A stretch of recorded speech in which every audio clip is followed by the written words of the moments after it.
Hello guys, welcome back. Switch the cameras on. Get ready. Hi guys. Let's do this. Bibi, what's up? Get ready. There she is. Hello, hello.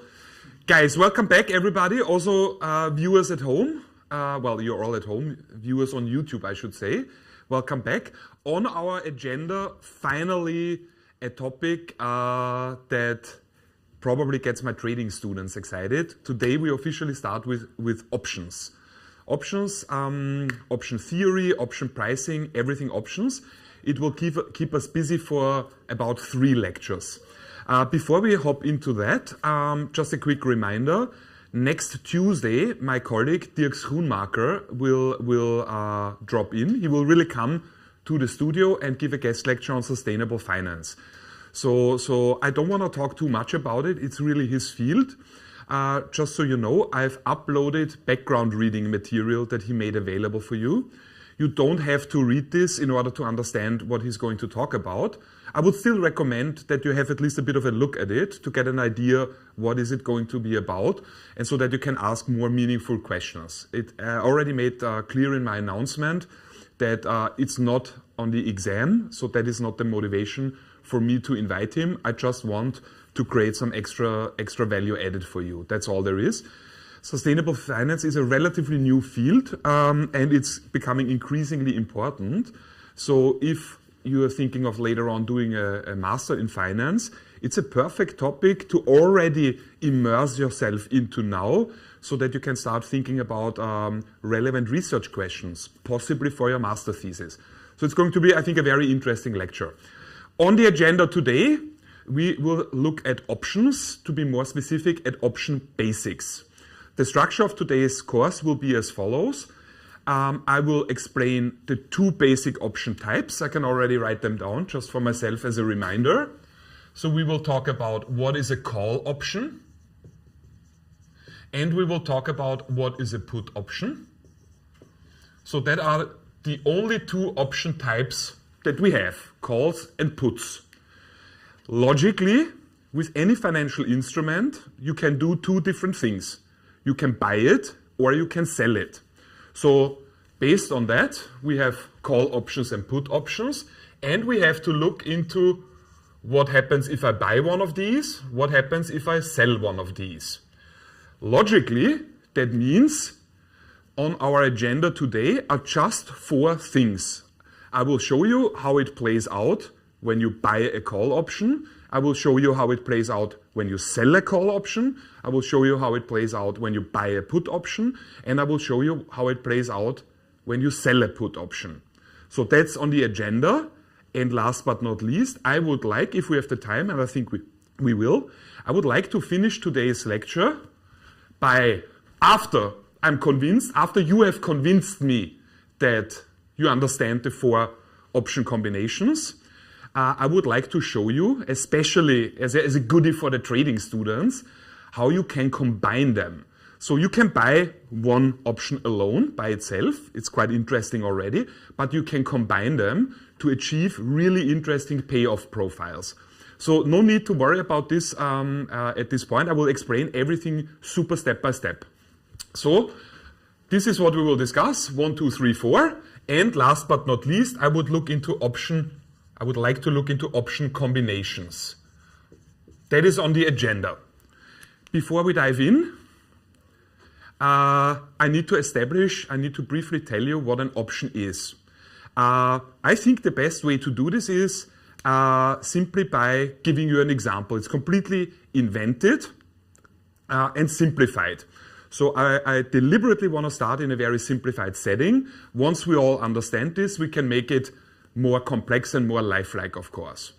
Before we do that, just a brief word what an option is in general. I said before, an option is a financial instrument. I'm perfectly aware that this is not really a great explanation, because what is a financial instrument anyway? So think in the direction of a stock, a bond. They are financial instruments, so an option is another kind of financial instrument, in some respects similar to a bond or similar to a stock, in the respect that you can buy that or sell that. And just like a stock or a bond, an option is first and foremost some sort of contract, really. And just like a stock or a bond, it's a contract that you can trade, that you can sell. All right? It will become much clearer in a couple of minutes. Let me start with an example. Imagine the following thing. It's a long example, but we will develop this completely together. Imagine this. You are a grain farmer. So what you do is you basically grow and harvest some sort of grain. I, on the other hand, I'm a bakery. What I do is I buy grain from grain farmers such as you, and I process this grain into bread, which I sell. So that's the setting. All kinds of problems can arise from this. So typically I approach you, I know roughly how much bread I want to bake. So logically I can determine how much grain I will roughly need from the grain farmers, from you. But there's a problem. I hope it's already clear that in finance, everything that we think about revolves around future developments. We don't always think what's happening right now. We need to worry how will certain things, certain prices develop in the future. So I'm extremely worried about all kinds of things happening. Imagine this. I'm a bakery, you are grain farmers. Imagine next year the price of grain would go up a lot. Would that be good for you? Would that be good for me? Tell me. Don't be shy. You are grain farmers, I'm a bakery. If next year the price goes up, will that be good for you? Will it be good for me? It will be good for Lara. It will be good for me, but not for you, because you're the baker and you need it to produce your products, which means that anything you produce will now become more expensive. Absolutely correct, Lara. I agree 100%. I can only reiterate what you said. If the price of grain next year goes up a lot, this would be very good for you because you're grain farmers. Selling grain is your operating activity. So the higher the price of grain will go, the more revenue you will earn. So for you, that would be good. For me, on the other hand, I'm a bakery. The grain that I buy from you, from my accounting perspective, would be cost of goods sold. So my raw material.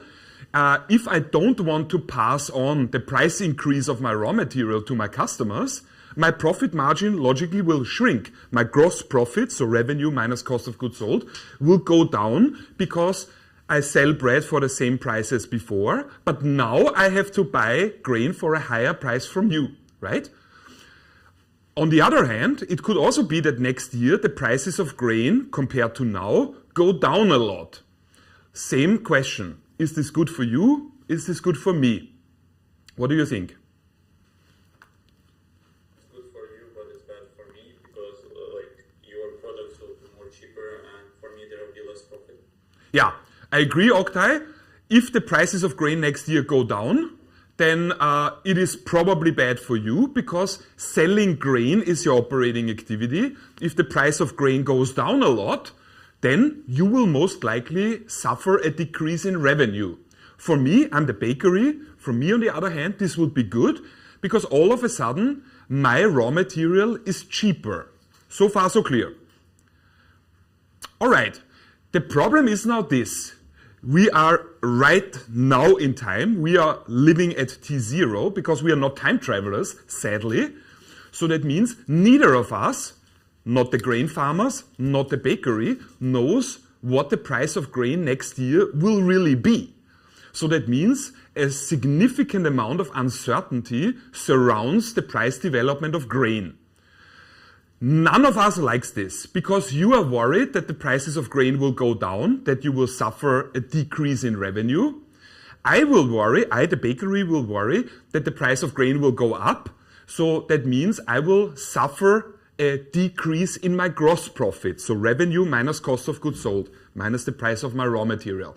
So none of that is good. It's not good for you, it's not good for me. There's a lot of uncertainty. How should we plan? And then I have an idea. It's awesome. What I do is I approach you and I use my significant powers of persuasion to talk you into the following arrangement. I will try to get you to agree to the following suggestion. Have a look. Let's pretend This is, of course, completely invented. All the numbers are completely invented. Please don't think that there are actual grain prices. I don't know from the top of my head the price of grain at all. But just so that the numbers check out nicely in my diagrams, let's pretend that typically the price of grain, or maybe not typically, but currently the price of grain is, let me see, price of grain, let's say for 1 kilogram, whatever, doesn't matter, equals 10 euro. And I talk you into the following arrangement. I am, of course, worried that the prices will go up, and you are worried that the prices will go down. So I talk you into the following agreement. I would very much like that you give me the right to buy grain from you in the future, next year, right? In 1 year. This is what I talk you into. In 1 year, I want that you give me the right to buy. Sorry to interrupt, but for Zoom, it's really unclear the screen because I think the resolution is really bad right now. It's now getting a little better, but it's hard to read the board now. I'm just hearing from Marcel, it's a Zoom problem, it's not us. There's something in Zoom. Sorry about that. Yeah, it's not our fault, sadly. We control a lot of variables, but not Zoom yet. You can always, I mean, maybe it's an idea to follow the YouTube stream. Yeah, will do. Yeah? I talk you into this. The current price of grain is 10 euro. I persuade you to agree that you give me the right to buy. That's also relevant, sorry. The right to buy grain, 1 kilogram, for a price of 10 euro. So that means no matter what the price of grain will do, if it goes down or if it goes up a lot, it does not matter for me anymore because you have given me the right to buy grain from you for a price of 10 euro. So is the setting clear so far? Is it clear what I'm describing? Okay, there are a couple of keywords here. You will see this becomes very clear in a second, and if you give me another 10 minutes, it already starts to get boring. You will see, which is good. It means that you understand. So I need now what we call a payoff diagram. I explain how this works. So this is, I have an x-axis and a y-axis. This here is 0. On this axis, I'm plotting the price of grain. Price of grain, but the price of grain in the future, okay? So I have here 1 euro, 2 euro, 3, 4, 5, 6, 7, 8, 9, 10, 11, 12, so this is 10, 11, 12, and so on. On this axis, I'm plotting profit and loss. Again, don't worry too much yet. I will explain immediately what all that is about. So this is the arrangement that I was able to talk you into. You have agreed to give me the right to buy 1 kilogram of grain from you for a price that we fix right now.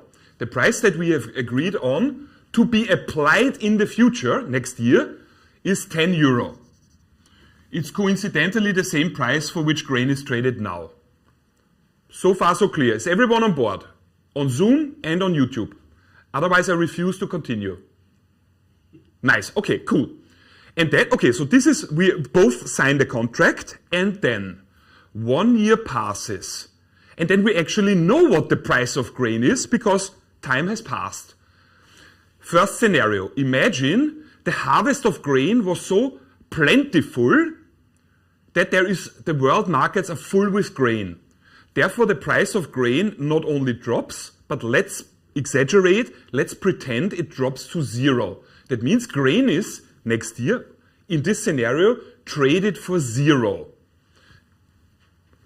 Do you think I will exercise my right to buy? I don't have to buy, right? Don't forget, I hold the right to buy from you. It does not mean that I have to do this.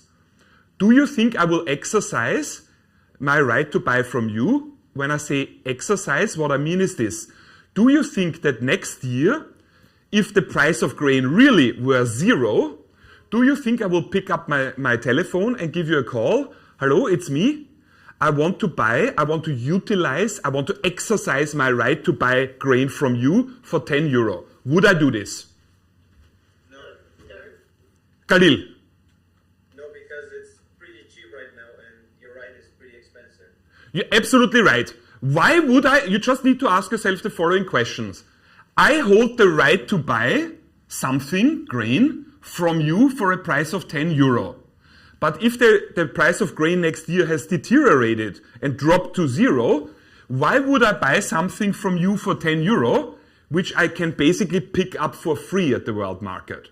I would not do this. I would rather get it then from a commodity exchange for the prevailing price next year of zero. Right? What would at this point the value of my right be? Or let me ask you differently. How much would you be willing to pay to get the right to buy something for 10 euro, which currently is traded for zero? Nothing, exactly. So I would not exercise the right to buy from you. The value expressed in profit or loss would be zero. Does everyone understand the chain of reasoning? It will become much clearer because we have to go through all prices now. Yay. Different scenario. I'm able to talk you into this agreement. You give me the right to buy grain from you in 1 year for a price we fix right now at 10 euro. Next year, the price of grain might not be zero, but it might be 1.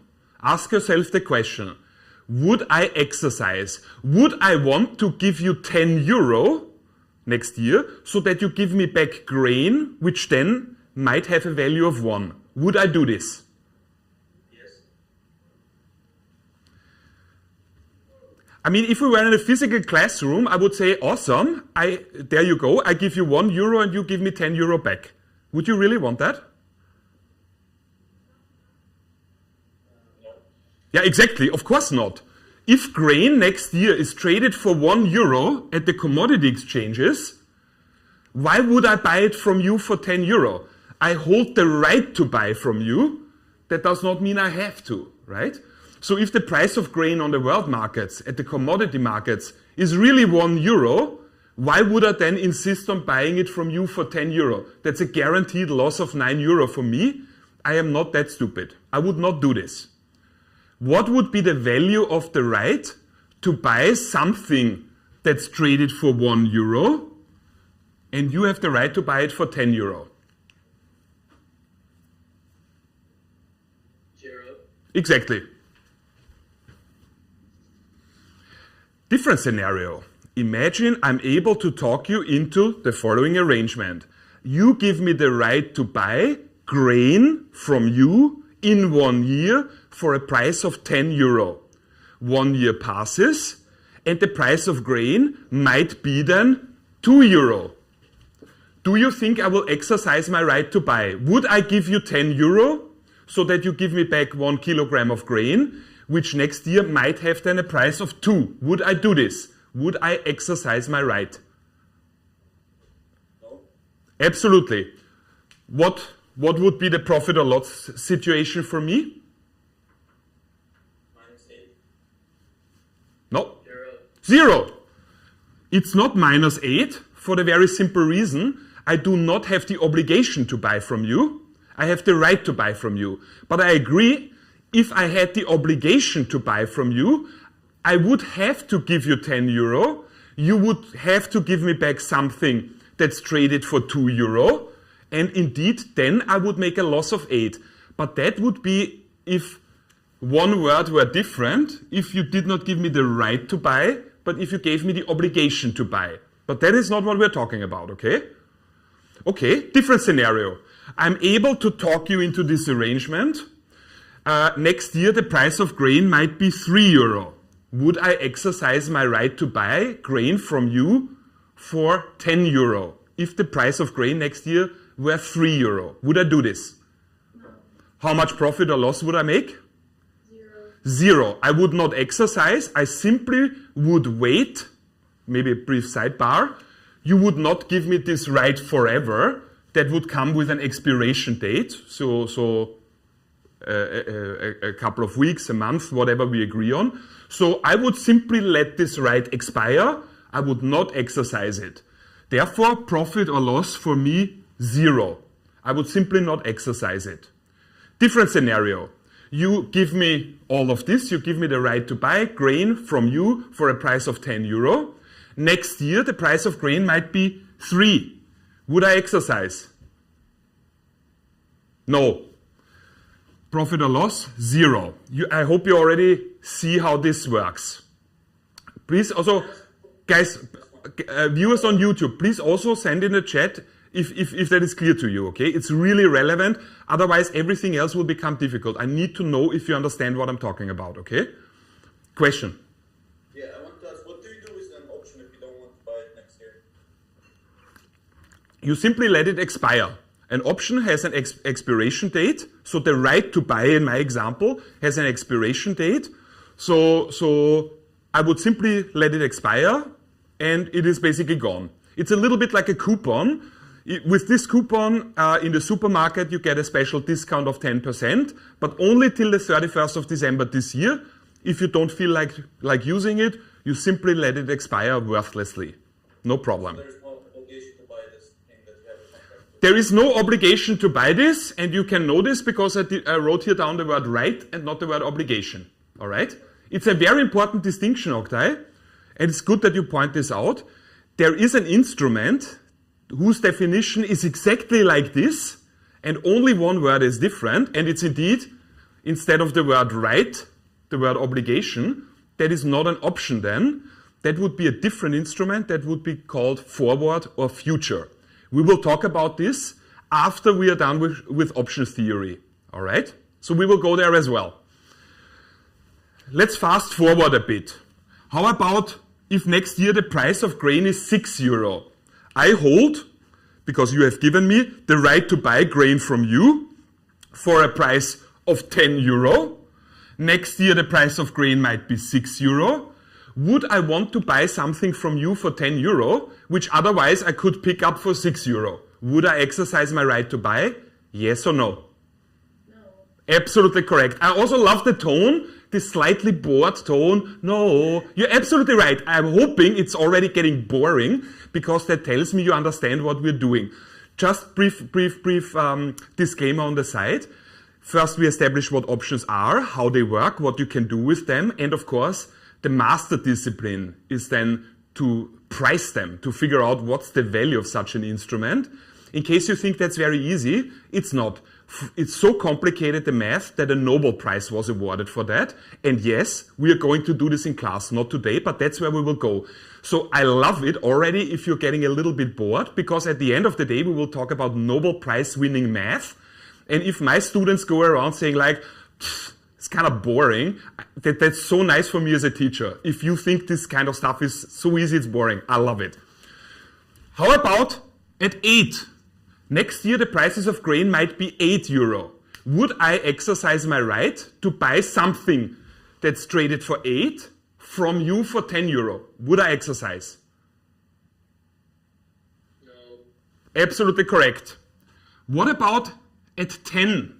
Let's say next year the price of grain on the world markets, on the commodity markets is 10. I also hold the right to buy it from you for 10. Would I exercise the right? The right to buy? Doesn't matter. You're absolutely right, Oktay. It does not matter. In finance, whenever it doesn't matter, what we say is, I would be indifferent. Indifferent is just slightly more complicated sounding language, which translates to, it doesn't matter. I would decide by tossing a coin. Absolutely correct. Now it gets hopefully a bit more exciting. I talk you into this agreement. You give me the right to buy grain from you for 10 euro next year. 1 year passes, and we find the price of grain next year is 11 euro. Would I exercise my right to buy? Yeah. Yes. How much profit or loss would I make, Lara? 1. Absolutely correct. This is relevant. I want to explain briefly how I make this profit. I talk you into this agreement. You give me the right to buy grain from you for 10 euro next year. 1 year passes and the price of grain might be 11 euro. I will pick up the phone and give you a call. Hello, hello, it's me. I want to exercise my right to buy. I will then give you the price that you and me have agreed on, the 10 euro, and you have to give me back grain, 1 kilogram, which at this point is traded for 11. So I exercise my right, give you 10 euro, you give me back grain, and theoretically I could immediately sell it at the world market for the prevailing price of 11. And thus I would make a profit of 1 euro. So here I would make a profit of 1. Different scenario. I talk you into this agreement. 1 year passes and we might find the price of grain could be 12 euro. Would I exercise my right to buy grain from you for 10 euro? Would I do it? Yes. Absolutely. How much profit or loss would I make? 2 euros. Absolutely correct. 2 euros. How about at 13? The price of grain next year might be 13. I hold the right to buy grain from you for 10 euro. Would I exercise? Of course. Of course. How much profit or loss would I make? 3 euros. 3 euro. Absolutely correct. All right. So this here is a payoff diagram. You usually then connect the payoff of each scenario. Whoop, whoop, whoop, whoop, whoop. This is the payoff diagram. Where is the profit zone here? It's here. So in this scenario, we can say the person that is holding the right to buy, which is me, the bakery, makes a profit in the future if the actual price of grain is higher than the price that we have agreed on. Then I will make a profit. Is this clear to people on Zoom, and is this clear to all the viewers on the YouTube stream? Everyone is on board. Super nice. Leonie, do you see a bit what YouTubers are saying? Yes. So what they're wondering is why would the grain producers agree to the right? But I'm sure we'll get to that. Yeah, you're absolutely right. I like it that you're already curating the questions a bit. I think it's a great question. Huh? If you look at this diagram, I like it. Who do you know, Leonie, who asked this?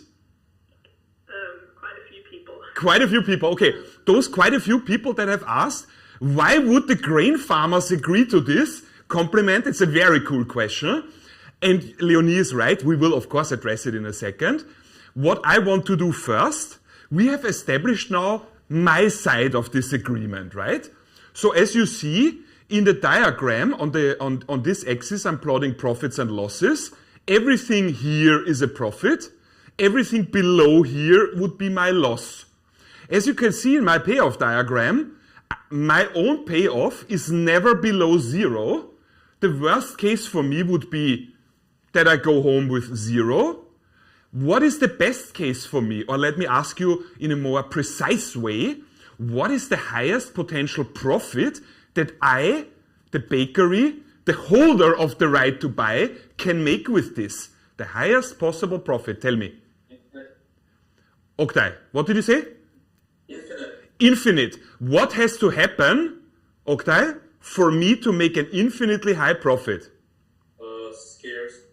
Yeah, but I want to know, how high would the price of grain have to go so that I make an infinitely high profit?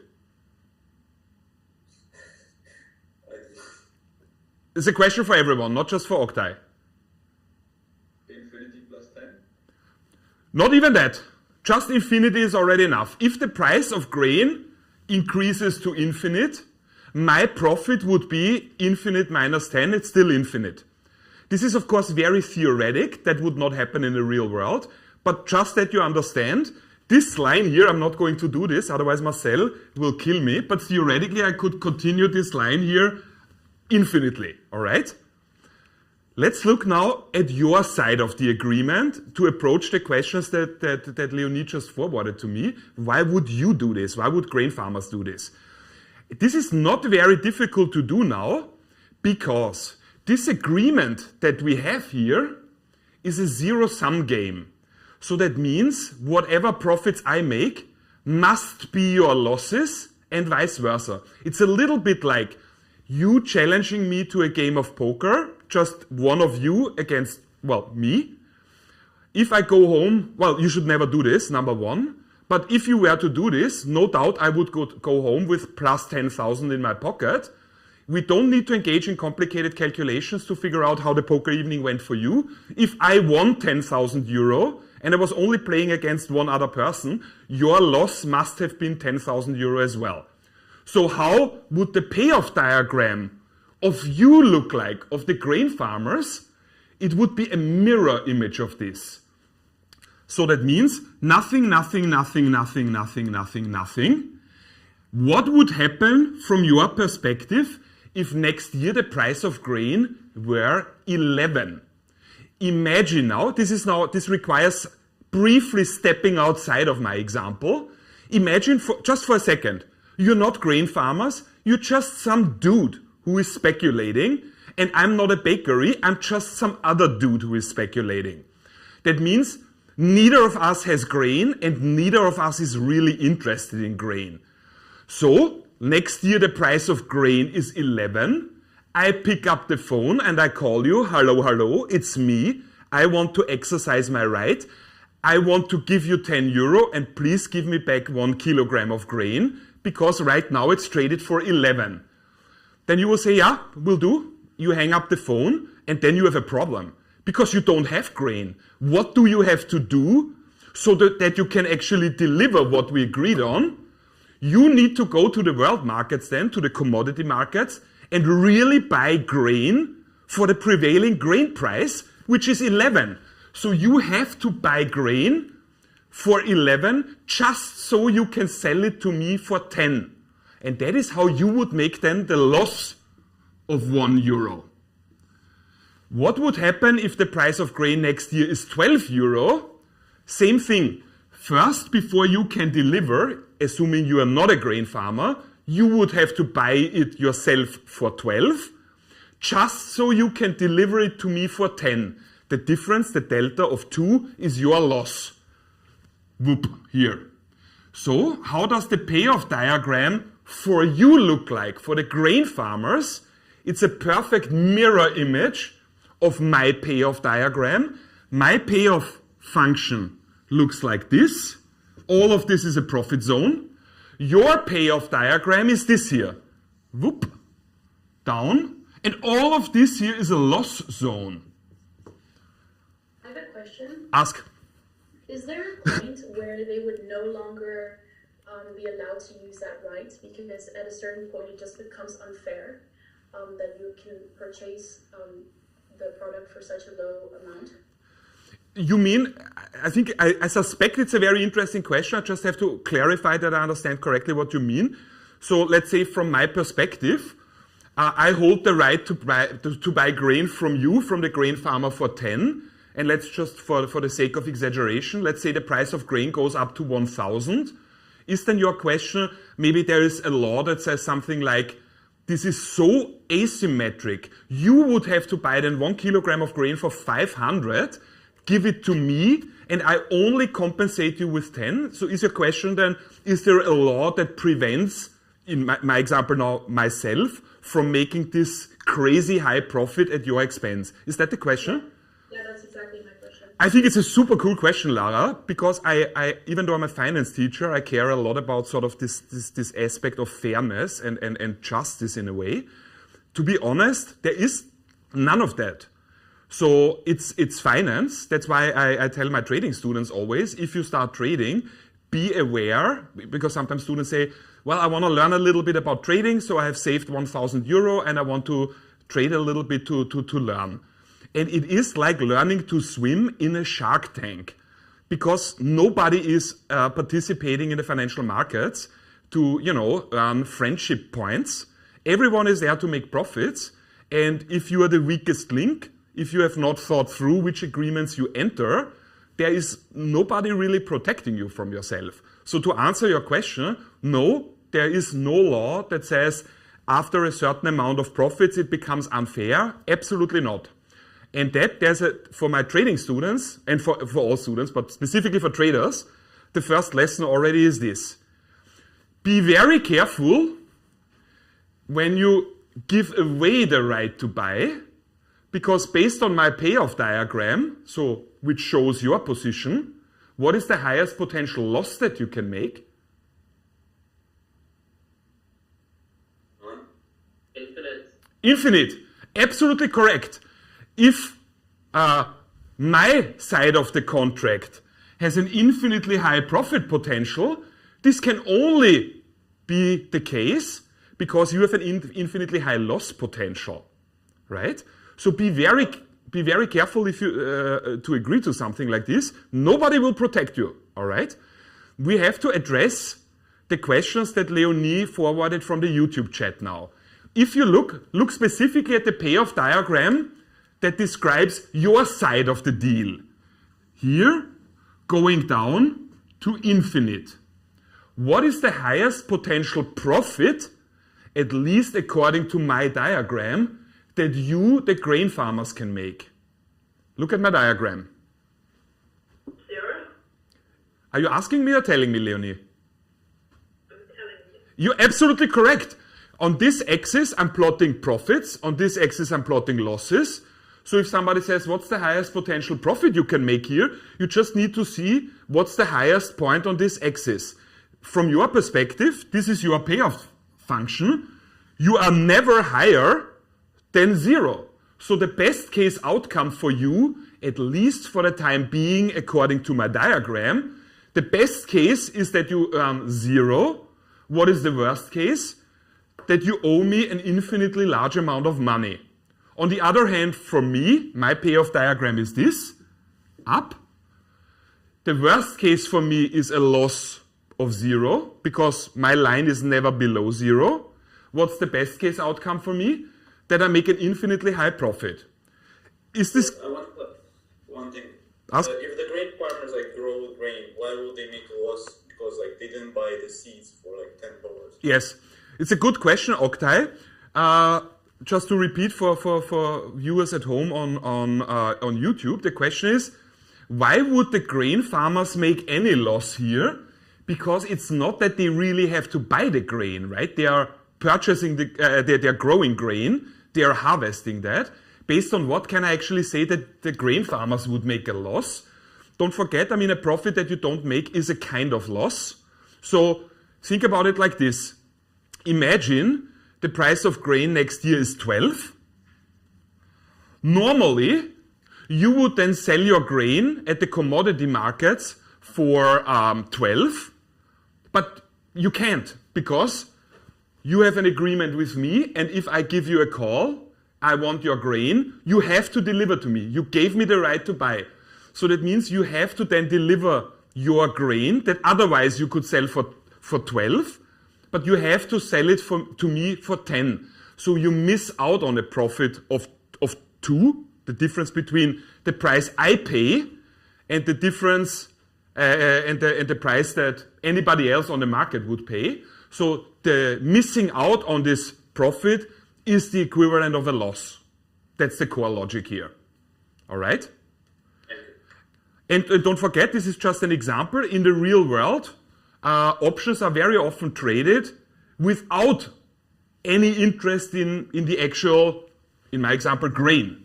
So that means you and me could really engage in this transaction, even though I'm really not a bakery, I'm a teacher, and you are not grain farmers, you are students, but we could really enter this agreement. And then, of course, if the price of grain is 12, you really have to buy it for 12, and you really only get 10 for me, so you really have a mathematical loss of 2. Is this clear, guys? Florian? Yeah. There are 2 questions going in the same direction. Perfect. Ask. The price of the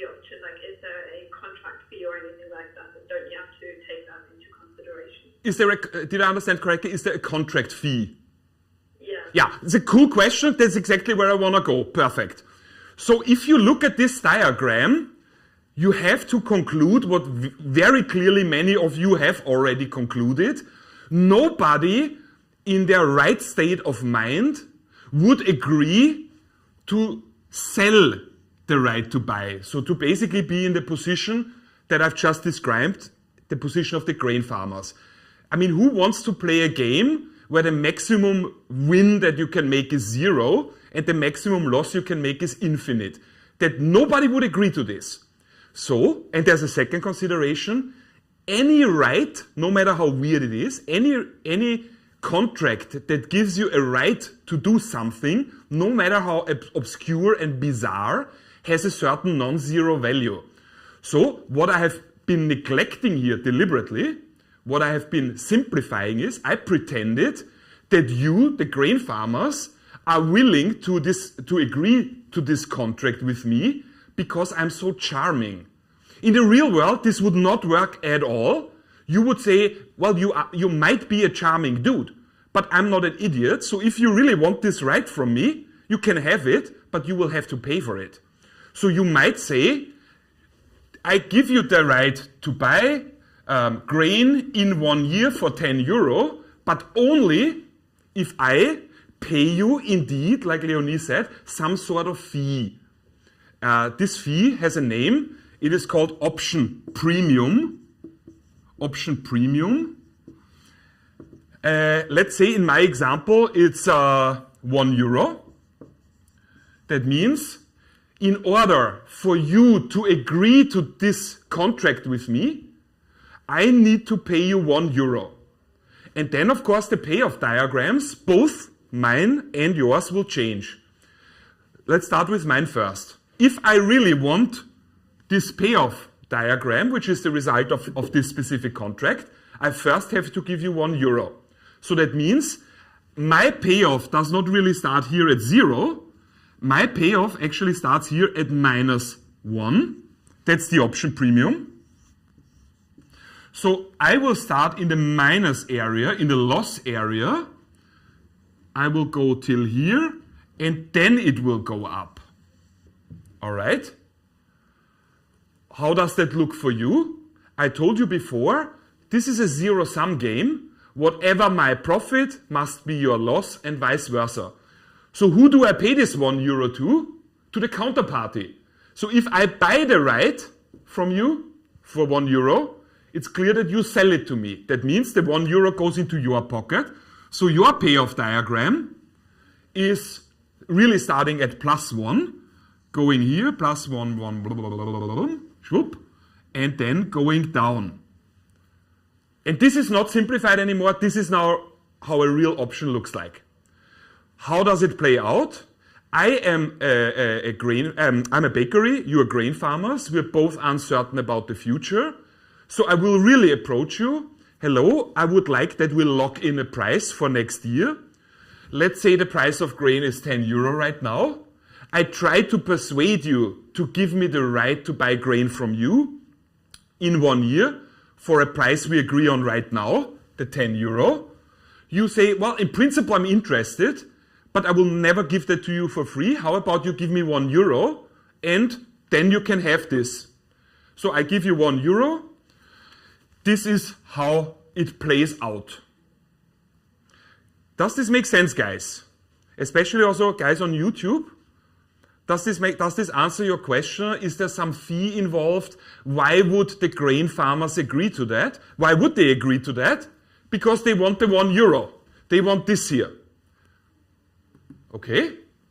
Is this clear, guys? Someone wants to know what would happen if there are multiple buyers and you exercise your right to buy. Like, do they pick orders? Like, who gets the right first? Or I did not catch that. Sorry, say again. So someone wants to know what would happen if there are multiple buyers and like multiple people want to buy. So is there like a picking order? Yeah, I mean, it's like with everything, right? I mean, you cannot really sell more than what you have. In the real world, as I've said, This is not only used by bakeries and grain farmers. Everybody can do this. You can, while we are having our lecture, you can go online and sell this. You could do this or buy this. So you need to be able to back it up financially, because at the end of the day, there's always grain. If you have to deliver grain and you don't have grain, there will always be somebody who is willing to sell it to you. It's then only a matter of if you have enough money for that. In the real world, there's a safeguard against this. Please make a note of that. The book talks about it. It's called margin account. Margin account. Let me write it down briefly. Margin account. So if you want to trade options, you are asked to basically hand in a safety deposit, and profits and losses are booked against this safety deposit. So if it looks like you're running out of of your safety deposit, you will get what is called a margin call, and the option exchange will ask you to put more money on your margin account because you're accumulating already losses. That's how that works. Okay? Okay. I need to quickly talk to you about terminology. So, in my scenario, in my example that I've described, I held the right to buy. This is really, I want that you learn this like vocabulary. Please make a note. So, the right to buy,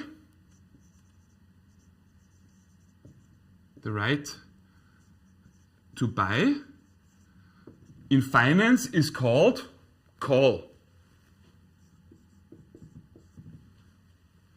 The right to sell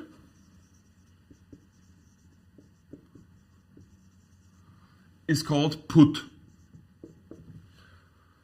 Almost done with terminology. Two more things. If you buy anything in finance, you would use a different terminology. You would not necessarily say I buy a stock or I buy an option. To buy something, we would refer to as long. So a couple of my close friends are traders. They trade stocks and bonds and stuff like that for a living. When I'm back in Austria, we usually meet, play cards, get drunk, and on the way home, we stop at a hot dog, stand. And they really say when they are drunk to a hot dog dude, I'll go along with a hot dog.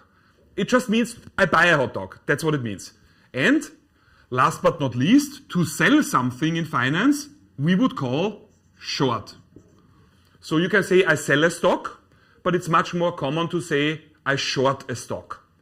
There's nothing to not understand. That's vocabulary, okay? It's like a different language. Nothing to not understand. That is something you need. And for the next lectures, I have to assume that you understand this, okay? You need to internalize that. So, what were we talking about here? I was a bakery, so I wanted to get something from you. I wanted that you sign this agreement, right? So I was able, by giving you €1, to buy from you, what? The right to buy grain. So what actually happened? I can describe my position as follows. I bought the right to buy grain. So how is this payoff diagram called, or how is this position called? My position would be referred to as I bought from you the right to buy grain. So that means to buy something means long. And I bought the right to buy. The right to buy is referred to as call. So my position is referred to as a long call. I just write in brackets here, bakery, that you can connect it to the example. You, on the other hand, did something else. What did you do? You took the €1 I gave you, the option premium, so the price of you signing this contract. So you sold something to me. What is it that you sold to me? You sold to me the right to buy. So how is your position called? Well, you sold something, so short. What did you sell to me? You sold to me the right to buy. So short, the right to buy is called call. So your position is the short call. Again, in brackets I write down grain farmers, just to connect it to my example. Grain farmers. So what you see here are the two payoff diagrams of the first option already. I told you we will talk about call options and put options. What can you do with them? You can either buy them or you can sell them. 50% of that is already done because we have looked at what happens when you buy a call option and what happens when you sell a call option. So, summing up, this payoff diagram, follow the line, starting in my example at -1, going over here, and then going up until plus infinite. That is the payoff diagram of the long call position.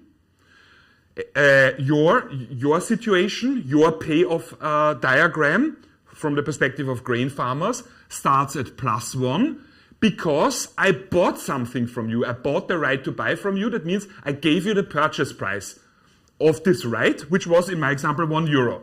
That goes in your pocket. So your payoff diagram comes from here and goes down here to minus infinite. And that is then the payoff diagram, this here, of the short call. Is everyone on board on Zoom? And is everyone on board on YouTube? Super nice. Leonie, what is going on YouTube? Are people on board? Are people crying? Are people angry? Everything cool? Everything seems cool. Yeah. Super nice. It's See any... perfect. Marcel, is it break time? Okay. Okay, this is perfect. First of all, I'm happy that you understand this. This is the fundament, okay? So that's why I spend a lot of time on this, because everything we discuss afterwards builds on that. So if you're struggling with this, then it will get increasingly difficult and very quickly impossible to keep up. So the good news is, we have discussed now call options completely. What can you do with a call option? So with an option that gives you the right to buy, you can either buy it or sell it. That's what you see here. So logically, after the break, we can do this then a little bit quicker. We will look at put options. So put options is a contract that gives you the right to sell. What can you do with the right to sell? You can again either buy it or sell it. So we will draw another two payoff diagrams. Then we have the four basic option positions covered. Since this will go now a lot quicker because I use the same diagram, we just change now a couple of parameters here. So this will go quite quickly. And then I would like to finish today's lecture by showing you how you can combine calls and puts to achieve very unusual payoff diagrams. For the time being, I would say let's have a quick break, 10 minutes, and then we will reconvene. All right? Perfect, guys. I see you in 10 minutes sharp.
Yeah.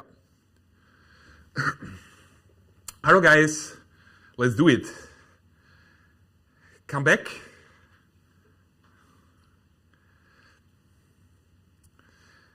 On our agenda next, well, we obviously need to look at put options.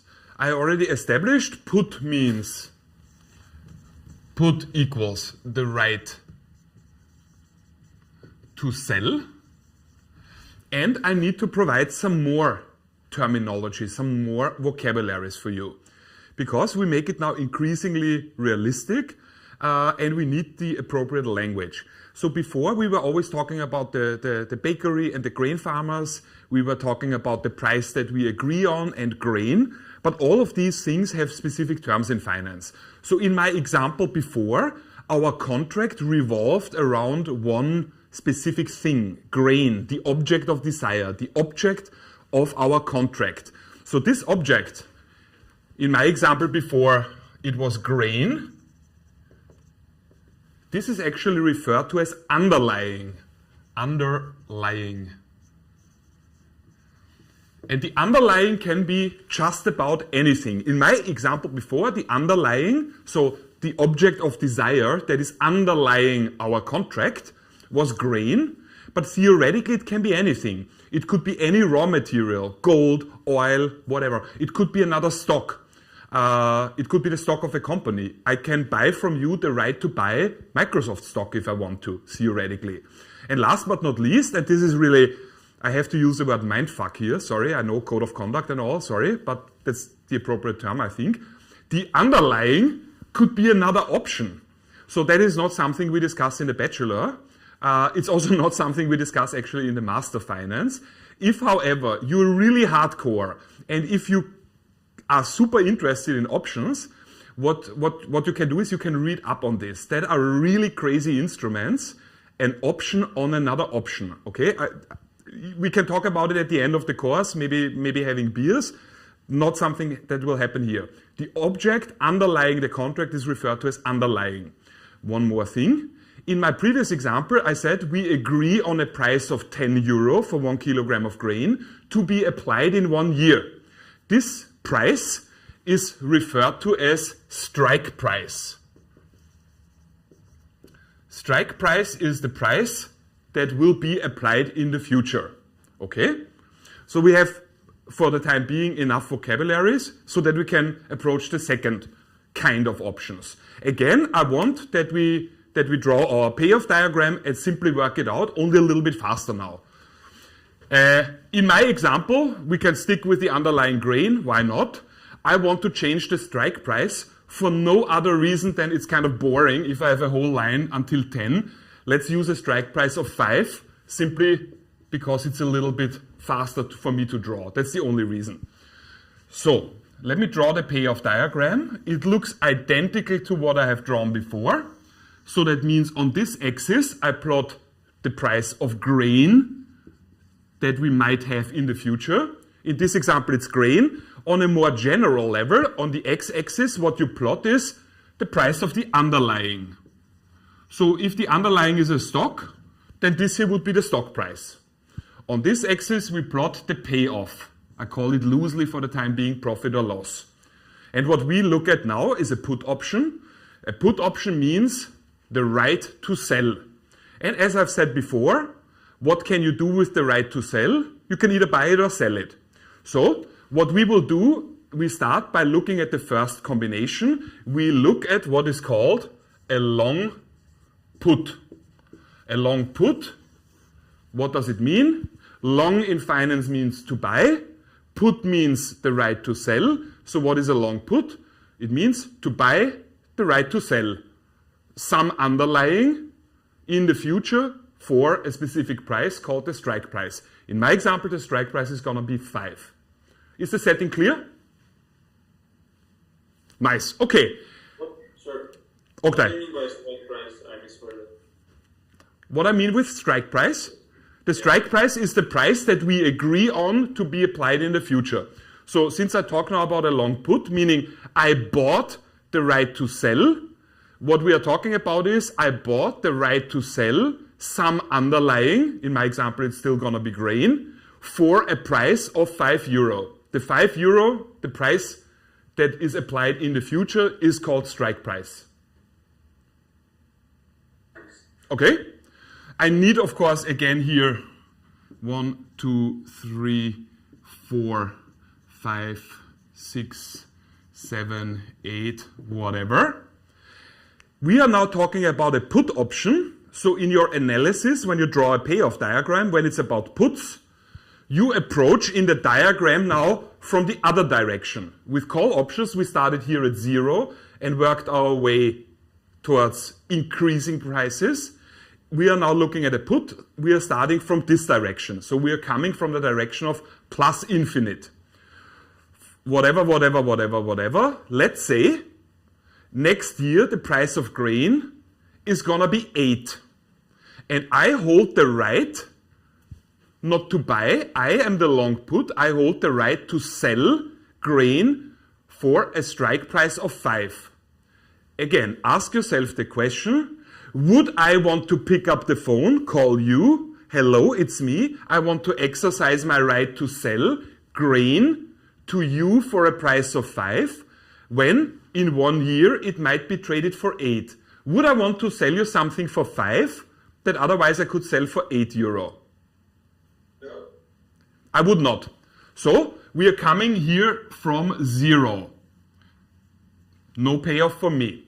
If next year the price of grain is 7, would I want to exercise my right to sell the underlying to you for a price of 5? Would I do it? No. Also not. At 6? No. How about at 5? No, you're indifferent. I'm indifferent, very nice. I would not exercise. Officially, I would say I am indifferent because if I exercise my right to sell to you, I get 5. If I sell it at the commodity markets, the price is the same, it's also 5. So, still no payoff for me. How about next year? The price of grain is comparatively low, it's only 4.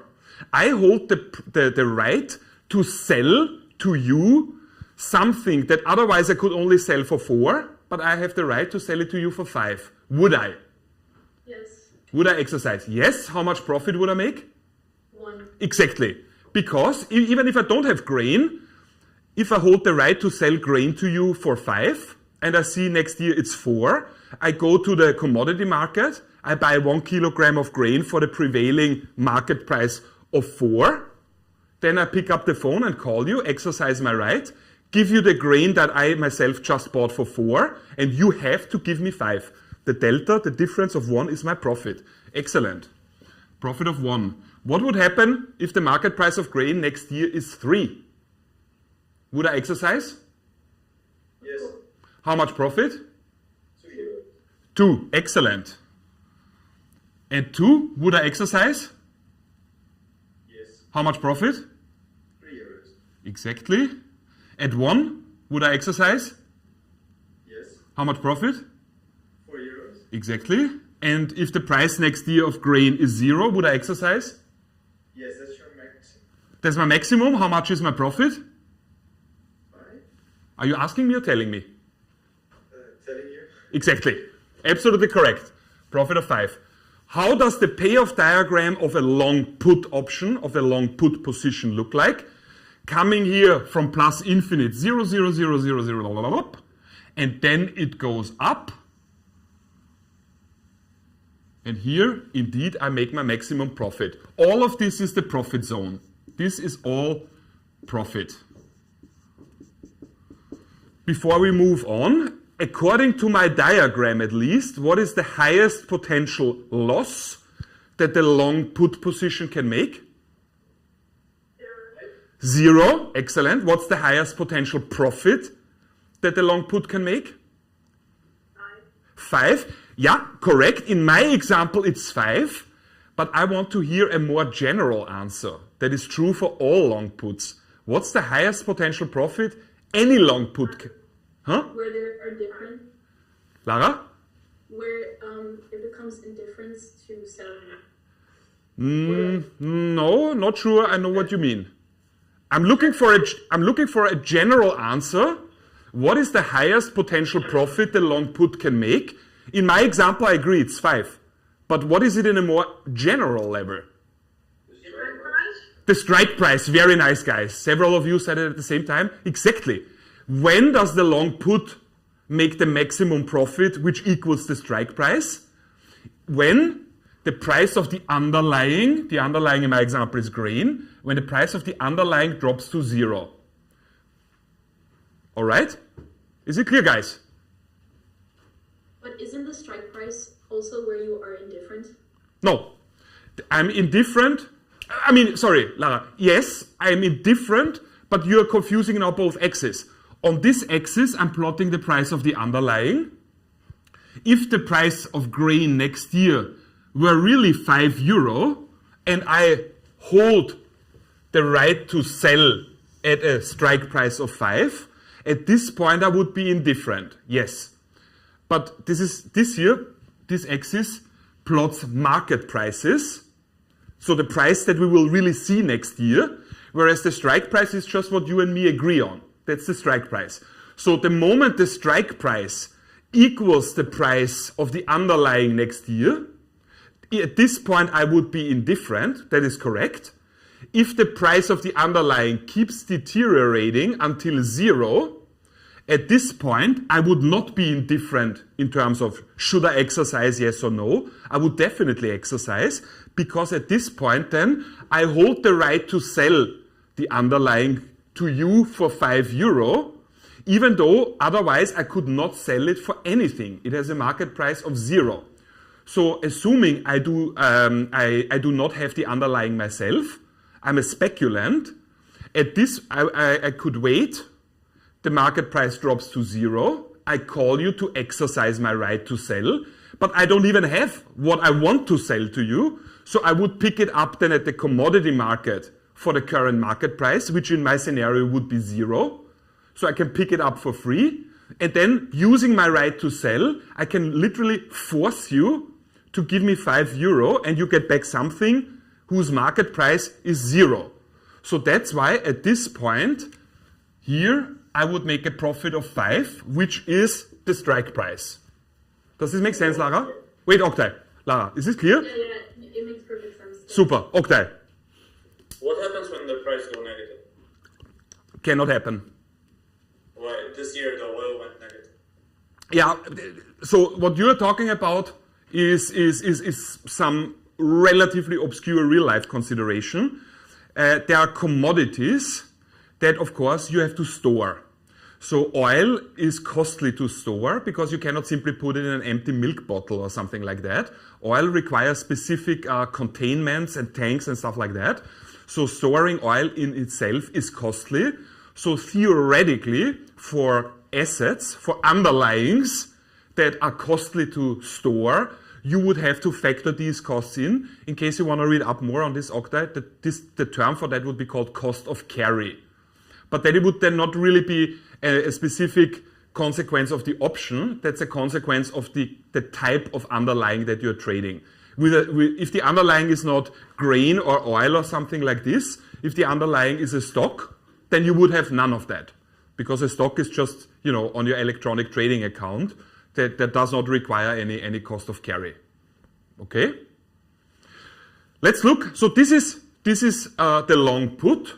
We can do this very quickly. How does the payoff diagram look now of the counterparty? So basically of the person that has sold the right to sell. So that would be then called a short put. How does that look? It is logically a mirror image. So coming here from 0, it would go down then and intersect here at -5. And all of this here would be the loss area of the short put position. According, at least again, it's still a simplified diagram, according to my diagram, what's the highest potential profit that the short put can make? Yeah, 0, absolutely correct.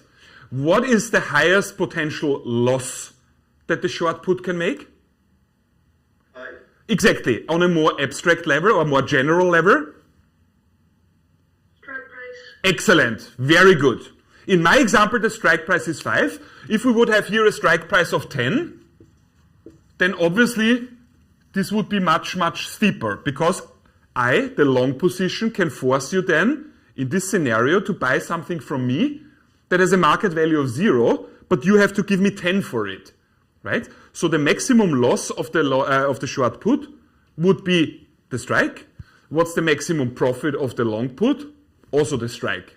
In my example, it's coincidentally 5. Okay? So that are the two basic options. There are no other ones. Calls and put. Call means the right to buy. Put means the right to sell. And with each of these, you can do only two things. Either you buy that or you sell that. So that is called long and short. So there are 4 possible combinations. Long call, long put. Sorry, my mistake. Long call, short call. Long put, short put. The reason why I deleted this, I'm quite happy this happened, is I see quite often students do exactly this, and I normally say, don't do that. Students sometimes think that long call and long put are sort of counterparties, that they belong to each other in a way, and short call and short put, but that's not the case. So these two are counterparties and these two, because long means to buy, call means the right to buy. So this here is to buy the right to buy. What's the counterparty of somebody buying the right to buy? Somebody who sold the right to buy. And here, long put means to buy the right to sell. What's the counterparty to buy the right to sell? It's obviously to sell the right to sell. Okay? So that's how you should think about these. Is everyone on board on Zoom, and is everyone on board on YouTube? I have a few questions from YouTube. Perfect. So someone asked, what are like the real life applications of the options, like Yeah. Yeah. Yeah, that's exactly what we will discuss. That's on our agenda. Before we do this, I need to fill in a couple of terms still. Again, nothing to not understand. You just need to write them down and learn them like vocabulary. All right? Have a look. So, if you look at the payoff diagram, I'm only now talking about the payoff diagram of the long put. Okay, this here. You can distinguish 3 sections of the payoff diagram. Everything from plus infinite till exactly here. Then this point itself is a separate section, and then everything here is a different section. So, how do I distinguish these sections? This here is basically the loss section. At this point, it could go either way, and at this part, we're in the profit. So, how do we speak about this in finance? An option of this form here, where in the case of a put option, the strike price that we have agreed on, in my example 5, the strike is below the market price. So let's say the market price were 8. So the strike price is below 8, meaning I'm actually in the loss zone. In this phase, we would talk about the option and we would say the option is out of the money. Out of the money. Out of the money. At this point, where the strike equals the market price, we would say the option is at the money, out of, at, and in the profit, so in the case of a put option, when the strike price is higher than the market price, we would say the option is in the money. There's nothing to not understand, there's nothing to argue about or wonder about. That is just weird finance terminology like long and short and call and put. But this is what it translates to. Okay? So an option that is currently in the loss zone, we would say it's out of the money. If the strike price equals the market price exactly, could go either way, we would say the option is at the money. If the option is in the profit zone, we would say the option is in the money. Okay? All right. Let's talk about application. Oh, sorry, there were other questions. One question. Ask. Someone wants to know what's the highest potential What's the highest profit? What? What's the highest potential profit in option premium? What's the highest profit in the context of option premium? Well, in my diagram, I have again neglected the option premium just to simplify a little bit. Theoretically, whenever you are long means to buy, right? So whenever you buy something, there's a purchase price. So whenever you buy something, you hand over the purchase price, which would for an option be the option premium. So to make my diagram correct, again, let's say the option premium was €1. Then the payoff diagram of the long put would start here at -1 and only then go up.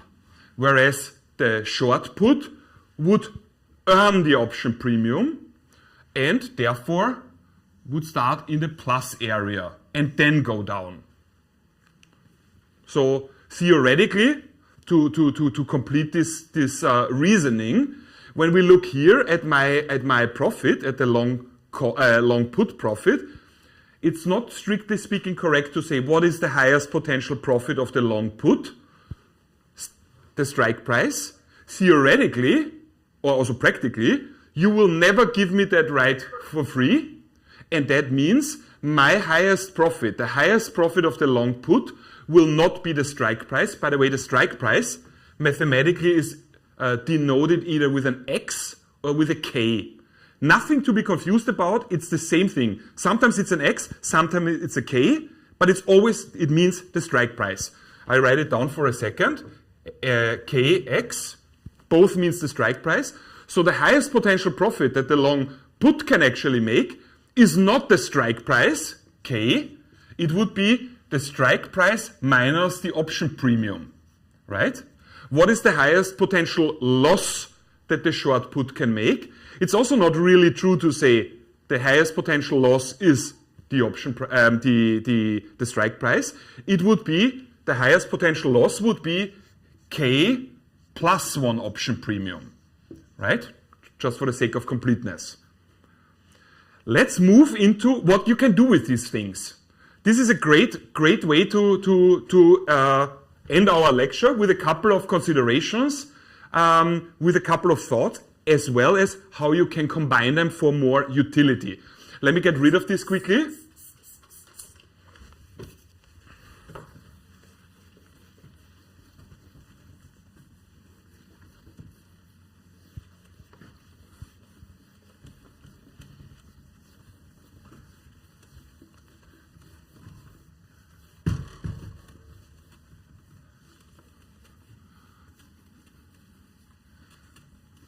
All right. So I'm a finance teacher, and many students get wrong what it is that I'm supposed to teach. So I want to tell you what I'm not teaching. I am not teaching speculation, because speculation is just fancy language for gambling, and gambling is for idiots. That's not what we do. We are sophisticated investors, or we certainly try to be. So I will show you, obviously, how to use options for risk management purposes. I know there are so many of you that are really into trading, so obviously I will show you a little bit beyond that, but understand, the purpose of finance is not gambling, okay? So, let me show you first the most meaningful use of options, I think, especially for people in your position. I know many of you have small portfolios, and you are actually still stock picking, so you have a lot of risk exposure. You might have €500 all tied up in the stock of one specific company. Let me draw a payoff diagram, and then I can show you what you could do to improve your position immediately. On this axis, I am plotting now a stock price. This could very well be the one stock that you have in your portfolio, because you at this point might not have a well-diversified portfolio consisting of many different stocks. You might have all your money tied up in whatever, Tesla, Microsoft, something. The payoff diagram of a stock looks as follows. Let me show you. So, 1, 2, 3, 4, 5, 6. So this is some sort of stock price. And here we are plotting, again, profits and losses. Okay. The payoff diagram of a stock looks like this. If this is really only theoretical. Theoretically, if a company is doing really badly, or at least investors perceive them as doing really badly, the stock price might be zero. At this point, please be aware, this is really a stylized explanation. In the real world, there's a minimum stock price. If the stock price of your company falls below that, the stocks will get delisted. So in the real world, you will never see stocks that have a stock price of zero. This is just to make my argument now, okay? If the price of a stock were zero, it means you can basically pick it up for free. Okay, if then the stock price goes up to 1, you will make a profit of 1. Should the stock price go up to 5, you would make a profit of 5, and so on. So how does the payoff diagram of a stock look like? Like this. Whoop. It's just a 45-degree, this is a 45-degree line. So what many of you do, based on when you WhatsApp me and talk to me about your portfolio, or when you send me Facebook messages, or when we talk, I hear a lot that you say, I have a good feeling about this company for whatever reason, so you bought the stock. So let's say you bought a stock, and really like you were hoping for, the stock price increases. Let's say it goes up to 5. Let's say it goes up to 5. But then, of course, the question is, what should you do? How much profit have you made? Let's say you were able to pick it really up for free, and then the stock price goes up to 5. How much profit have you made? 5 euro. Different opinions. Minus transaction costs? I like it, Sophie. You're super accurate. Theoretically, yes, but also both is not really correct. You have made 0 profit. Why have you made 0 profit? Tell me. You haven't sold it yet? Yeah, very nice, Sophie. So accounting-wise, this would be called unrealized holding gain. You have made 0 profit until you actually sell it, right? So, okay, you understand this obviously. And then you say, okay, after the finance lecture, I'm aware I need to sell my stock to actually lock in the profit. So you sell the stock. Then you go to bed, you call me, hey dude, awesome news, made a profit of 5 euro, I'm the man or woman. Then you go to bed feeling like, Gordon Gekko, indestructible, I'm the best trader ever. You go to sleep, and next morning you wake up only to find that the stock price has increased even further to 10. Will you be celebrating or will you be crying? Right. Yeah, most likely you will hate yourself. Why did I sell this so early? I should have waited. Fuck. Okay, different example. You pick up the stock for free. Stock price goes up to 5. But now you know better. And you say, okay, I'm not going to repeat my mistake. I think it will go higher. So you do not sell it. You go to bed, sleep. Next morning you wake up and you realize the stock price has decreased to 0 again. Will you be celebrating or crying? Right. Absolutely correct. Because then you realize, I should have sold it. So what should you do? The problem is this. You only lock in the profit once you sell the stock, but once you sold the stock, you're not participating in any upward potential anymore. If, however, you keep the stock and the stock price goes down again, you lose everything because the profit is not in your pocket yet. So have we discussed something about options that could help us now in this scenario? The right to sell. Yeah, give me more. Give me more. What would you do, Khalil? Well, actually, I will try to lock in the profit and How? buy it up. Well, I would buy it at 0. Wait, Oktay, wait. Khalil, I want to hear.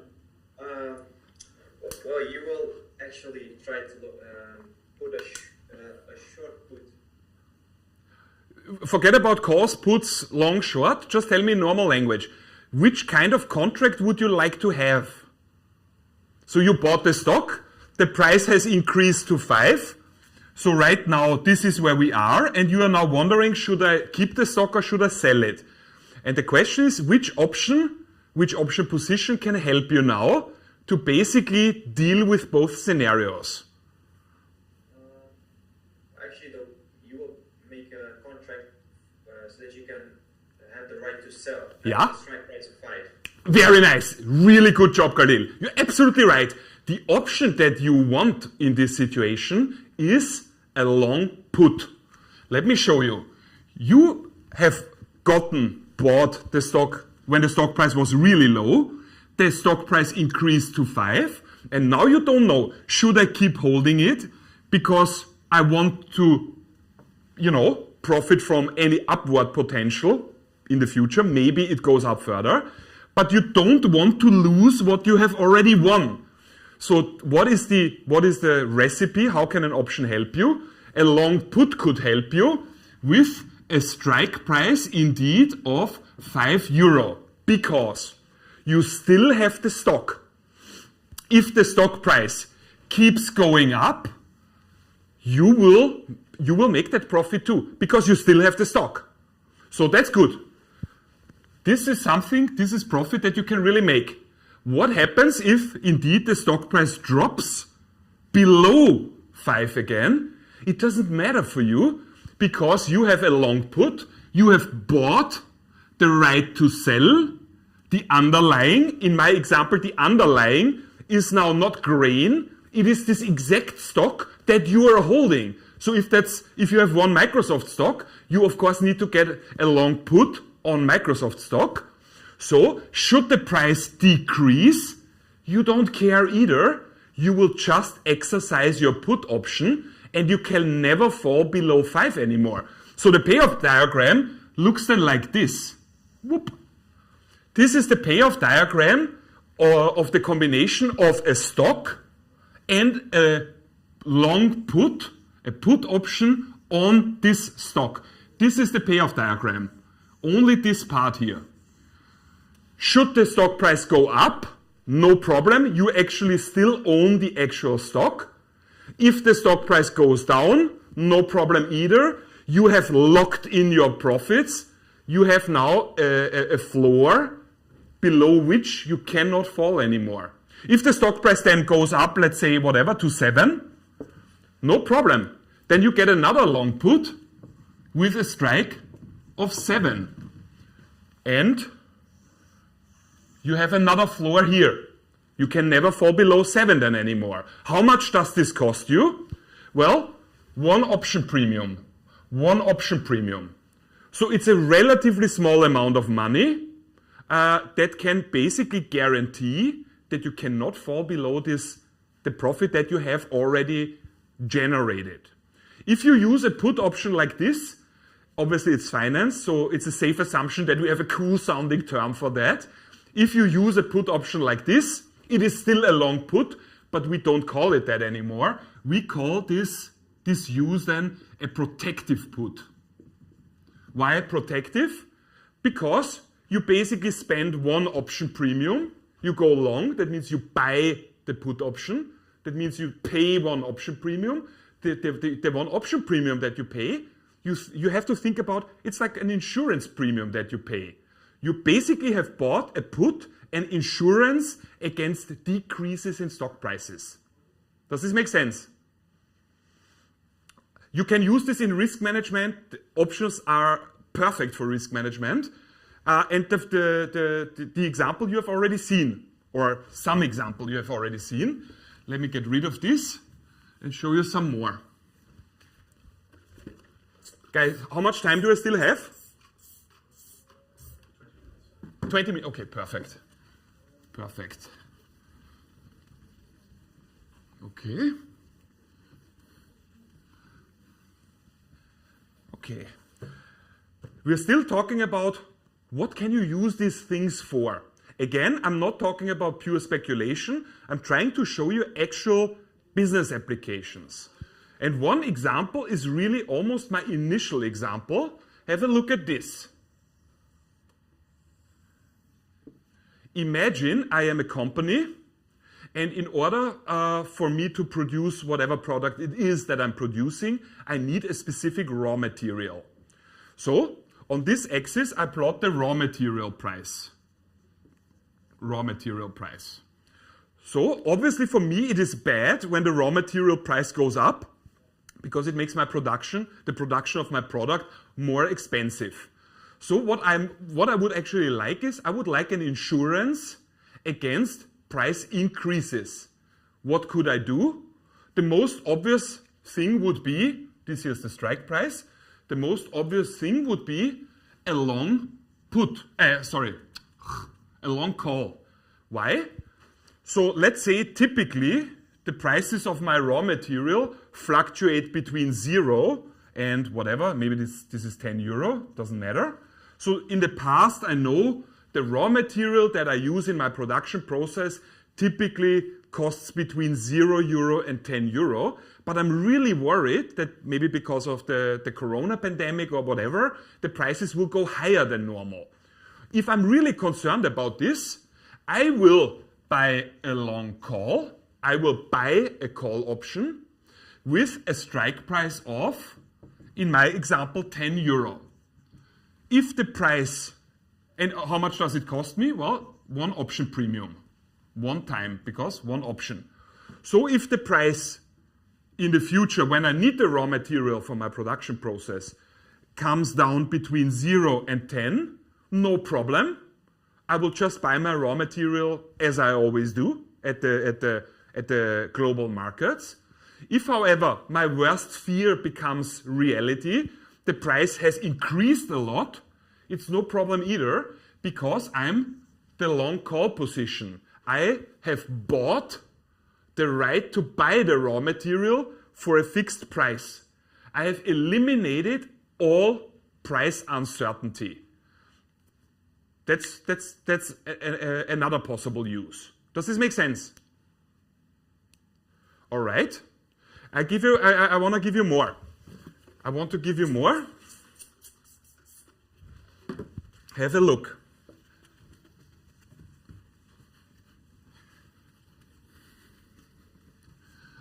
Imagine, we're talking about real-life applications of options.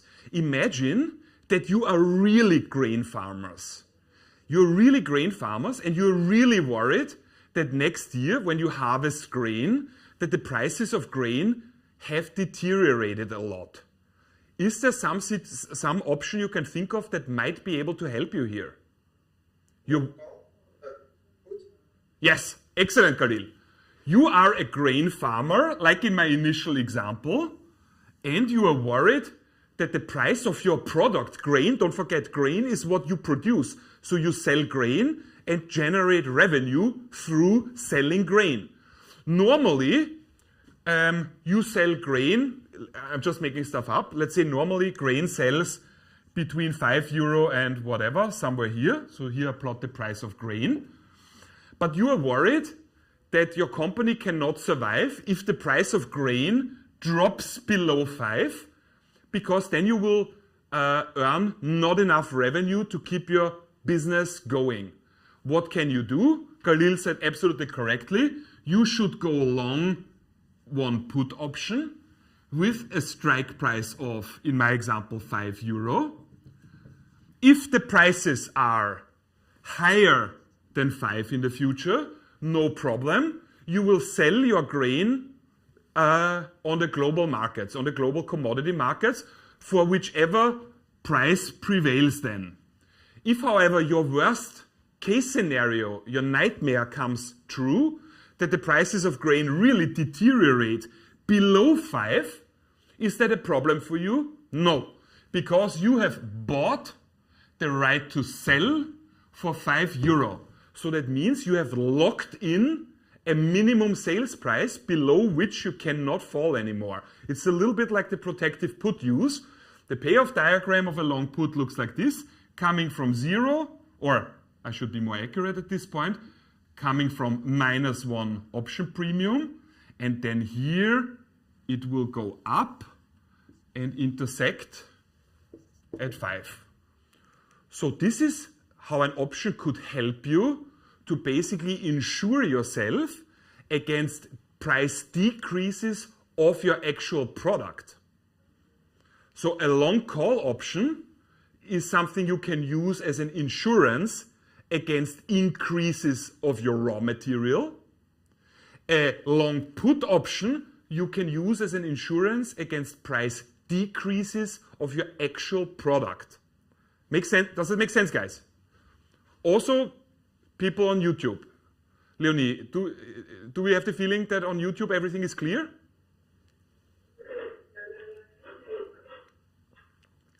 I did not understand anything. Say again. Okay, all clear. All right. I promised, this is also part of the official curriculum.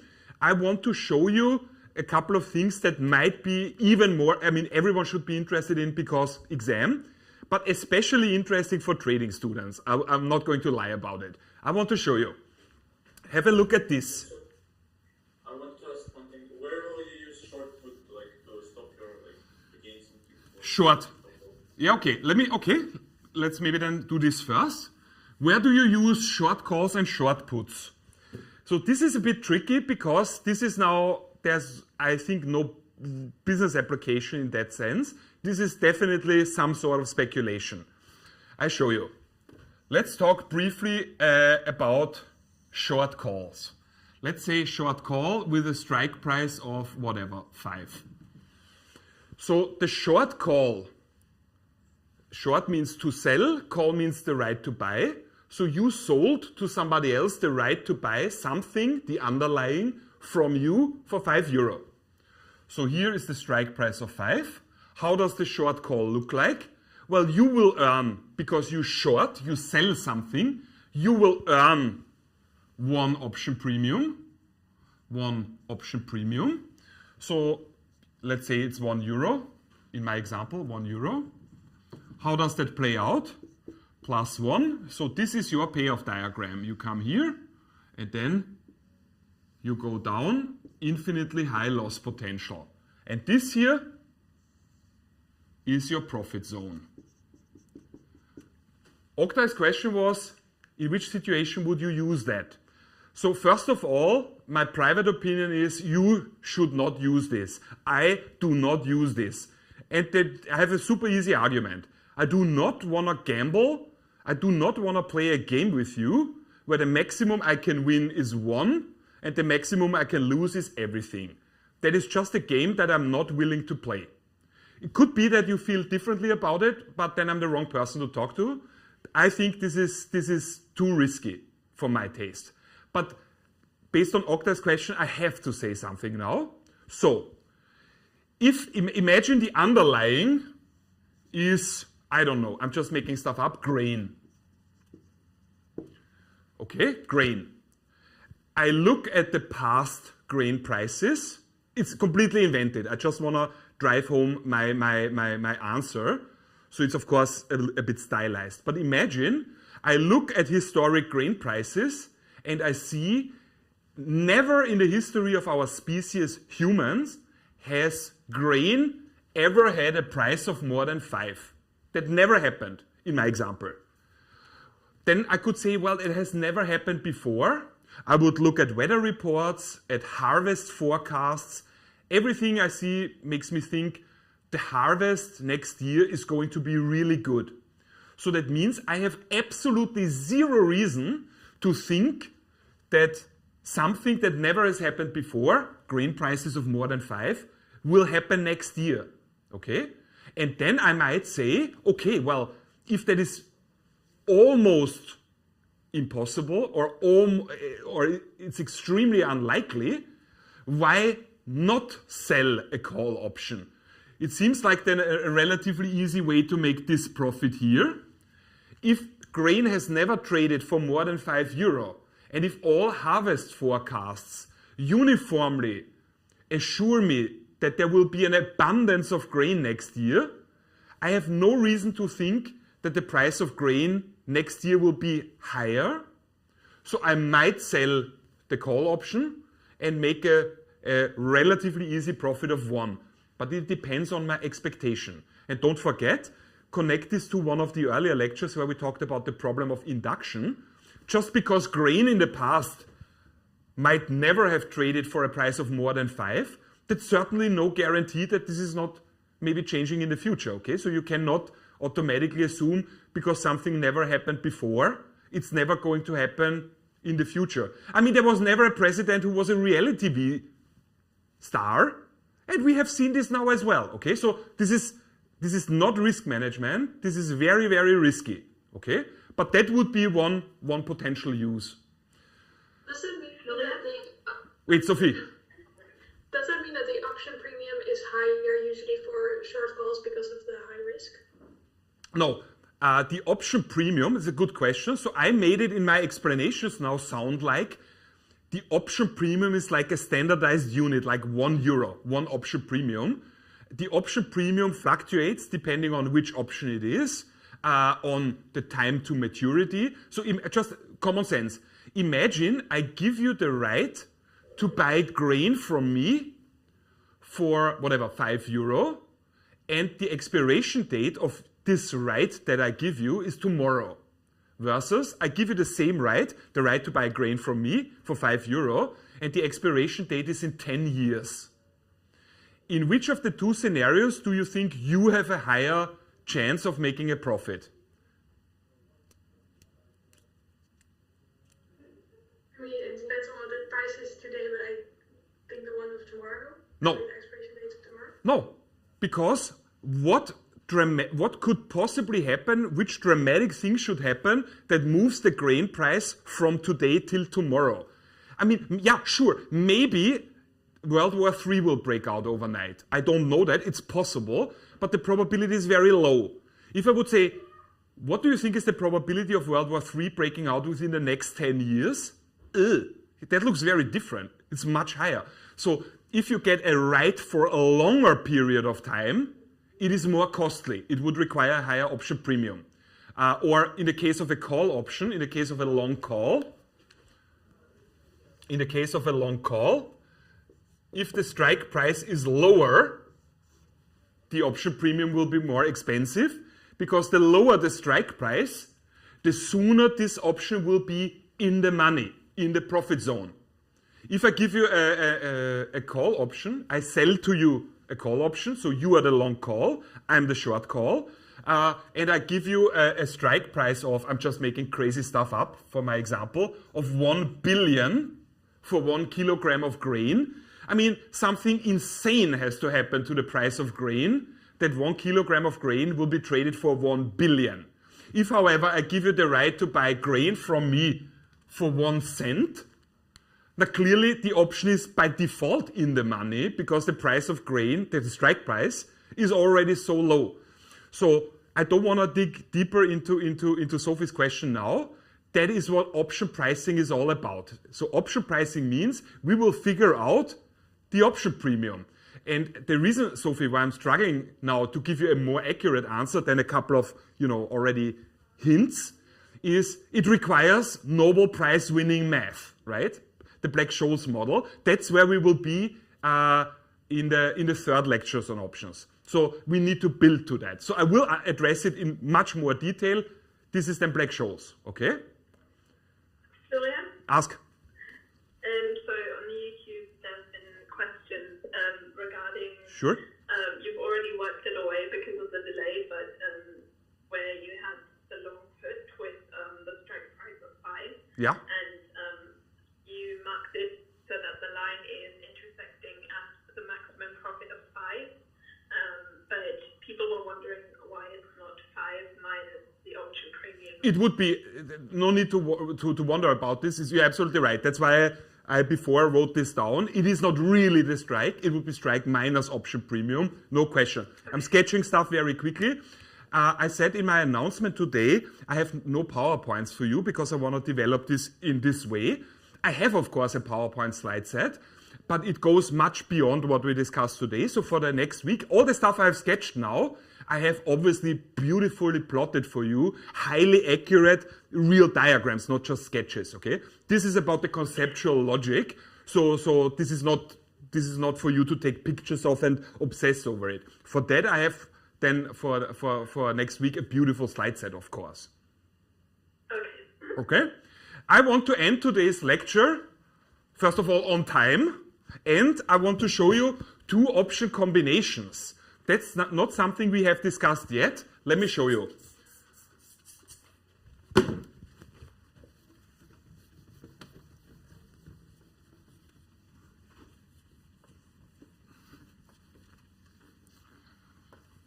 So sometimes in the real world, sometimes you are in a situation where you're holding a stock and what you expect is a lot of volatility of the stock price, but you don't know in which direction. Again, this could be super, well, it's certainly relevant for your exam, but it's super relevant for all trading students. So imagine this. Imagine you buy the stock of a pharmaceutical company of which everybody knows they are working on a vaccine for corona. And they are working very hard on it, very diligently. They say, okay, we have the first trials. It looks like our vaccine works. We are now waiting for the official sort of sign and seal of approval that we are allowed to sell it. Should the Ministry of Health give this permission, what will happen to the stock price of the pharmaceutical company that has developed the vaccine? Up or down? Yes, it will go up a lot. So that's good. Then you want to basically hold the stock. What happens if the Ministry of Health says, sorry, we looked at the data from your tests, from your trials. We do not think it's safe. You do not get permission to sell it. What will happen to the stock price? Go down. Yeah, it will go down. It will go down for a simple accounting reason. Testing and developing a drug, so research and development, is costly. It's an expense. So the company spends a lot on expenses, research and development, and these expenses will never be offset by any revenues. So if that happens, that the company, the pharmaceutical company I'm talking about, does not get permission to sell the vaccine, the stock price will deteriorate. But you hold the stock and you don't know what to do now. So if the stock price goes up and you hold the stock, you will make a high profit. If the stock price goes down and you hold the stock, you will make losses. So what should you do? So currently, here I'm plotting the stock price. Let's say the current stock price of the stock of this pharmaceutical company is €5. You have a suspicion what will happen. There is no other scenario. Either they will be allowed to sell the new drug or they won't. If they get the permission to sell it, stock price goes up a lot. If they don't get the permission, stock price will go down a lot. So that's what I mean with you expect volatility. So meaning you expect stock price movement, but you don't know in which direction, up or down. Again, this is now not risk management, this is speculation really. But what you could do is you could use options to help you deal with this. So if you, almost done with my explanation, imagine now you hold two options. You hold a long put and you hold a long call. So you bought the right to sell and you bought the right to buy. And both options have the same strike of, in my example, €5. How will that play out? Well, the payoff diagram of the long call looks like this. So obviously both are long positions. That means for each you need to pay one option premium, which is comparatively little. So you would start here then at -1 option premium. That is your long call. This here is your profit zone. And you also hold a long put coming from here, going up like that. And this is a profit zone as well. So when does this option combination generate profits for you? When you have extreme stock price movement. If the stock price goes up a lot, then your call option will be in the money, in the profit zone here, and you will not exercise your put. How much money have you wasted? Only one option premium. No big deal. If, however, the pharmaceutical company in my example does not get the permission to sell their new drug, the stock price will deteriorate a lot, meaning your call option will be out of the money, so worthless, but your put option moves into the money and you will make profits with your put. There's only one thing that should not happen for you, which is that the stock price does not move, because at this point, you would simply lose 2 option premiums. So this is a combination that you can, it's also, you could use this for mergers and acquisitions, for research and development projects. This is an option combination that allows you to trade, to make profits on a lot of volatility in a stock when the direction of the volatility is unknown. The only thing you need to know is there will be a lot of movement up or down. That's all you need. The only thing that you cannot have is no movement. This combination is called straddle. Don't ask me why, nothing to not understand. This is just what it's called. It's finance. And as you know, we use weird terms for stuff. This is called straddle. I want to show you one more combination. The straddle is actually a special case of a more general option combination. I will draw this as well. It's still the same core logic. So we go long one put option and we go long one call option. But in the case of the straddle, we used options with the same strike. I'm not going to do this now. Our put option has a strike of 4 and our call option has a strike of 6. How will that look then? So our long call option, again, both will cost 1 option premium, no question about that, because long means to buy, so we bought them. The option premium is the purchase price of the option. How will the long call with a strike of 6 look like? Coming here, minus 1 option premium. This here is 6, and here it will go up. What will the long put with a strike of 4 do? Comes from here at minus 1 option premium and goes up like this. So basically, this combination does not give you a profit in the stock price range from 4 to 6, but still achieves the same thing. Meaning, if there's extreme volatility, up or down, either your call or your put will get into the profit zone, so into the money. But the area in which you don't make a profit is larger now. I have a question. I want to specifically ask Sophie because it connects to what she said before. Have a look at this. The second thing that I've described here, this here, is called strangle, just so we can talk about it. Strangle. The first thing I described was called straddle. This is the straddle, this is the strangle. My question for you, you will see in a second why I'm asking specifically you, is why would somebody build a strangle, this here, rather than a straddle? Because, objectively speaking, in the case of a strangle, the probability of making no profits is higher than in the case of a straddle. Why would somebody do this? Sorry for... The option premium will be lower? Are you asking me or telling me? Kind of both. No, you're absolutely right. To be more, you can be confident. I mean, all the stuff that, not only Sophie, but that you ask me in class, this is really good stuff, okay? I want when you go to a job interview, don't use this small voice where there's an invisible question mark hanging in the air. Be more confident, okay? You're absolutely right, Sophie.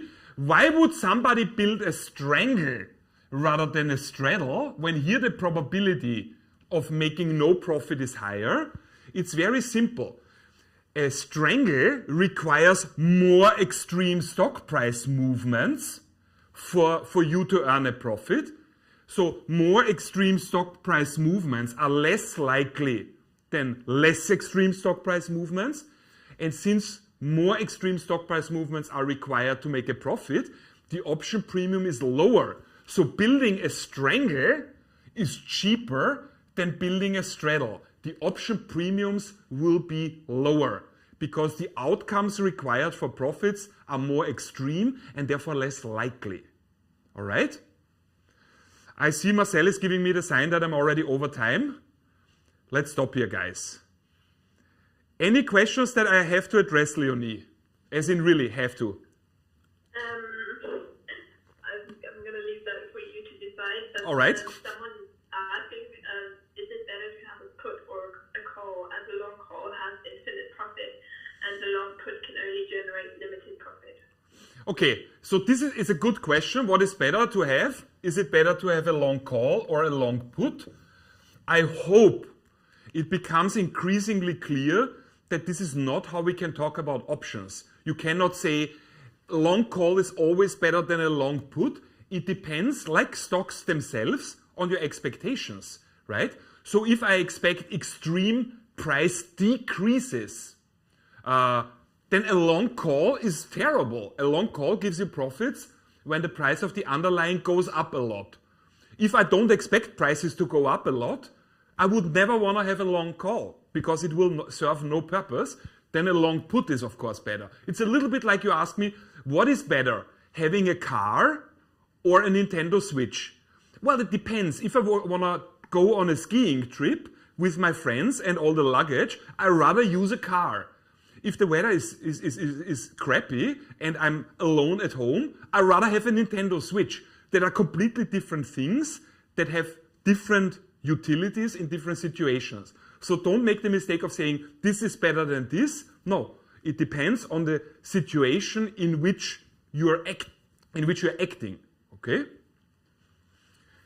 Guys, let's stop here. I'm very, very happy. Leonie, do we see a little bit in the YouTube chat? Can we see that YouTube viewers understand what we've discussed today? Yes. People are also like answering questions themselves, so like they're helping each other out. Nice. And so far there are no new questions apart from the one that I just asked. Super. That's good. Super. Guys, don't forget, on Tuesday we have Dirk coming, so I will be here as well, but it's not, unfortunately, options. I want, till next Thursday, I would like that you go through this stuff that we have discussed. So next week when I say long call, I want that everyone understands long means to buy, call, the right to buy, so that you can do this already quick in your head. And I would like that without the diagrams, that you're able to construct these diagrams yourself. Just come up with a strike price and sketch this out, okay? We will then, in my next lecture, so not on Tuesday, but next Thursday, we will, of course, start with a recap. I will show you some more option combinations for warm-up, and then we have to start with pricing. Like I said, this is very mathematical, and it's next to impossible if you're not on board with this, okay? Really good work. Understand that this is the most difficult concept that you can possibly discuss in a second-year bachelor course. So, and I have a last thing, sorry. I'm in touch with my former IBA and BA students that are enrolled in our own Master of Science, Finance and Investments. So just like I chat with you, I also chat with them. So I hear, of course, how they are doing in the master, what's easy, what's difficult. And they said, hey Flo, please tell your current second-year students, you guys, in every single subject we have, corporate finance, investment, valuation, and financial modeling, in all the core modules, options will come back. And it's not bragging if it's true, my students are crushing it because we spend so much time and in-depth discussion on options. So this comes back because it is so important in finance, okay? So you're not wasting your time trying to understand this. Excellent job, guys. I see you on Tuesday for Dirk's guest lecture in usual awesomeness. Have a great day. Thank you. Thank you. Thank you. See you guys. Thanks, Leonie.